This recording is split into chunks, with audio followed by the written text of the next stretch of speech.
This is KCCK's Culture Crawl. I'm Dennis Green, and my guests today are from the upcoming City Circle production of the musical Next to Normal. Director Kathryn Van Meter is with us. Kathryn, welcome. Good morning. Thank you. And Chris Okishi, kind of all-around City Circle handyman. I do my best. He does a little bit of a little management. Little management, support. a little directing, a little acting. I'm her comfort animal this morning. Yes. We should all be so lucky. And thank you both for being here. So the show is Next to Normal, and we'll mention the specific dates and stuff. Those watching the video can see it on the little show card, and we'll put it up on the screen later and mention it at the end of the interview. Kathryn, before we get started talking specifically about the show, this is the first time you've been in. We've just met. Tell me a little bit about the Kathryn Van Meter story. Oh, the Kathryn Van Meter story. This is my first time doing a full production in Iowa. Chris and Patrick Delaney brought me out about a year and a half ago, and I did a devised theater workshop for a bunch of high school students over the spring break of 2015, and really fell in love with the area and got to meet some members of the City Circle board, and then was invited as part of their director's luncheon to pitch a project for the season that City Circle is currently in. And I made a pitch to direct Next to Normal and was fortunate enough to get hired, and here I am. I have fallen in love with Iowa and Iowa City, so I hope it's not my last time being here. But I'm an artist that's based out of Seattle. I've lived in Seattle for the last 17 years and have built a foundation there as an actor and a choreographer and a director and an educator. And you have now, even if people haven't seen Next to Normal, they may be familiar with the title because it's been done a few times up and down the corridor, and some shows have come in, but never before with this kind of a connection, because you actually had a part. Not a part, but you had. I was going to say had a role, but that means something specific In the theater. in the theater that we're not. But you were involved in the very first production of Next to Normal. I was. Brian Yorkey is also from Seattle, and he was the associate artistic director of Village Theater in Issaquah, Washington. And he and I did our first project together in the spring of 2001. And then in 2002, we did a reading of Next to Normal, which was one of the first complete readings of the piece. It was then called Feeling Electric. And that happened at Village Theater. And then a couple years later, we did a developmental production directed by Peter Askin, who was the original director of Hedwig and the Angry Inch. And he came out, and we did a workshop production that I was on the sort of production coordinator end.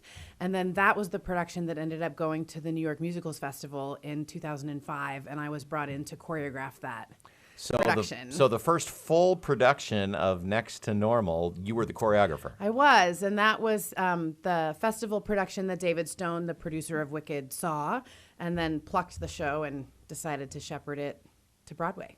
Now, before we get any further down this road, for those who may not be familiar with the show, can you sketch out the plot for me just a little bit? I can. It is. I'm sure you can. I can. I'm sure you know it pretty well. I do. It's a rock musical that deals with a woman's journey through mental illness and how that affects her relationship with her family, is the basic theme of the piece.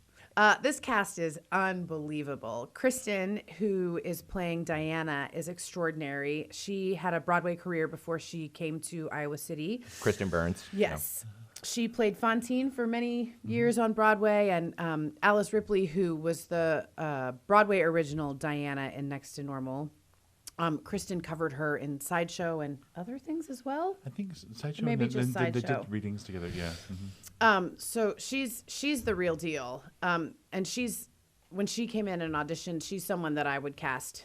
She could go in any city in the country and land this part. She is fabulous. She's incredible, and is so open and available in the room, and directing her is like driving a race car. I mean, you just sort of give a little note and she explodes in a beautiful direction.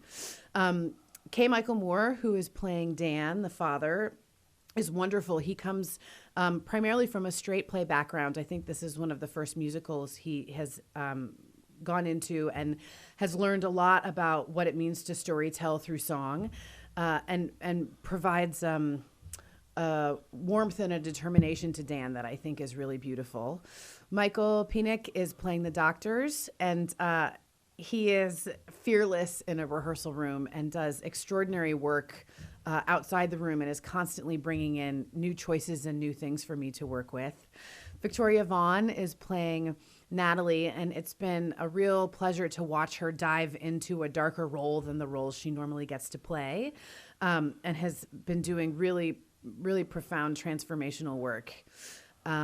Chris Walbert is playing Gabe, and he, from the beginning, sort of came in with that unique spark that you have to have in a Gabe, and continues to have just beautiful text analysis work and dive into the text and constantly be mining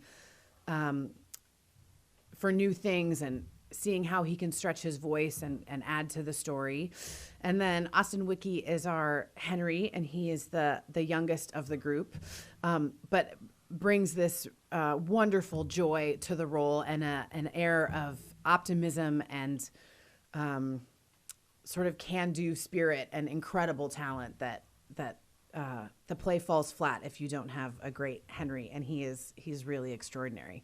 And the great Janelle Lauer is music directing. That's yes? right. Our very first time working with Janelle, and we're thrilled that she's making the trip down the corridor to be with us, and it is an absolute blessing. And I think that she music directed this show once before too. She has So as she well. comes with some experience as well. Yes, and it's an incredibly difficult score, and the play is almost entirely sung through.